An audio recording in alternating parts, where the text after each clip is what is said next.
ఏమో నాకు ప్యాకేజ్ ఇస్తే చాలు, ఎవడెక్కు వచ్చినా నాకెందుకని. రాష్ట్రంలోనే కాదు, పిఠాపురంలో ఆడపిల్లలు రేపైనా పట్టించుకోడు.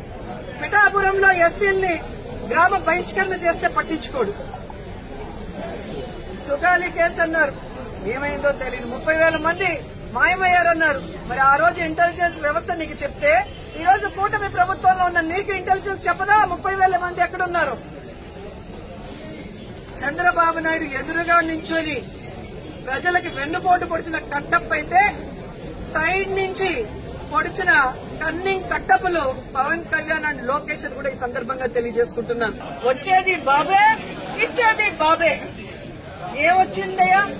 మీకైతే పదవులు వచ్చాయి, బాబేమో వచ్చి ముఖ్యమంత్రిగా కూర్చున్నాడు. కానీ ఈ రాష్ట్ర ప్రజలకు ఏమిచ్చాడు అంటే చేతికి చిప్పిచ్చాడు, మరేమి ఇవ్వలేదనేది రాష్ట్ర ప్రజలు గుర్తించారు.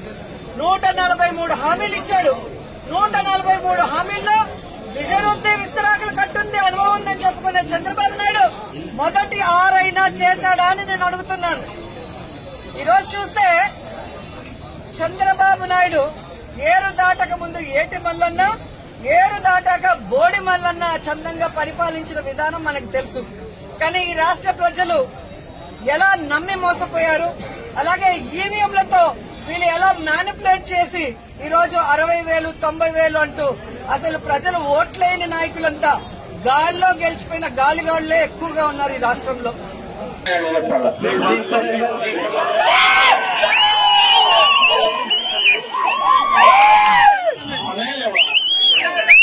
మన మరణాలు అందరూ సంతోషంగా ఉన్నారంట. సేవకులు అంత అందరూ హ్యాపీస్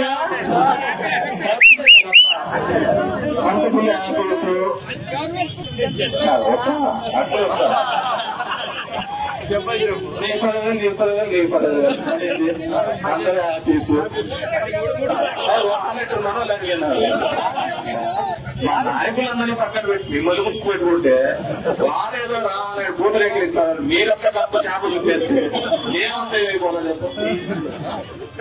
అదే 5,000 ప్రతి నెల ఇచ్చుకుంటారు వాలంటీర్లకు సేవ చేయడానికి ఇస్తే, నెక్స్ట్ మళ్ళీ చేస్తా ఉంటే చాలు తప్పేమేనా? ఇంతమంది లీడర్లందరినీ పక్కన పెట్టి మీకు చేసిన అవునా కదా? వీళ్ళందరూ పక్కన జరగకూడదు, నాయకులందరినీ పక్కన పెట్టి మిమ్మల్ని చేస్తే మేము 10,000 చేపలు చూపేస్తే ఎవరికి?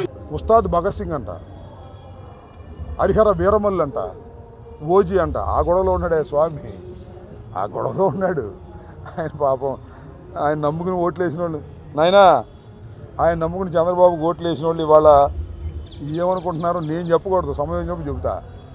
ఆ ఉస్తాద్ భగత్ సింగ్ సంగతి ఏంటో తెలుసుకోమను. లేదంటే ఆ హరిహర వీరమల్లు రేపు రిలీజ్ అవుతుందంట, దాని సంగతి చూసుకోమను. మాకేం అభ్యంతరం లేదు. ఆ హరిహర వీరమల్లు 5 సంవత్సరాలు తీశారు, అయినా ఆ సినిమా బ్రహ్మాండంగా ఆడాలని, ఆ నిర్మాతకు కనక వర్షం పడాలని మనస్ఫూర్తిగా మేము కోరుకుంటున్నాం. రాజకీయంగా ఆయన పనికిరాడు, కానీ సినిమాలో బాగానే యాక్ట్ చేస్తాడు. మరి ఎందుకనో నేను చూసా కదా, బ్రోలో కూడా యాక్ట్ చేశాడు, నా పాత్ర కూడా పెట్టి బాగానే యాక్ట్ చేస్తాడు. రాజకీయాల్లోనే ఆయన బుష్, సినిమాల్లో ఎస్. అది అవును, వాళ్ళని అడుగు ఎందుకో, వాళ్ళకి అసలు కడుపు మండిపోతుంది వాళ్ళకి. లోకేష్ ఫోన్ చేసి ఉంటున్నాడు, ఒక ఆయన రెచ్చిపోయాడు. లోకేష్ బంధువేనంట అతను. అట్లా ఏదో ఉంటాయి. We don't care all these. ఎన్ని చూసాం, మెరిసిపోలా. నేను ప్లేయర్గా కూడా ప్రాక్టీస్ చేసాను 3 సంవత్సరాలు.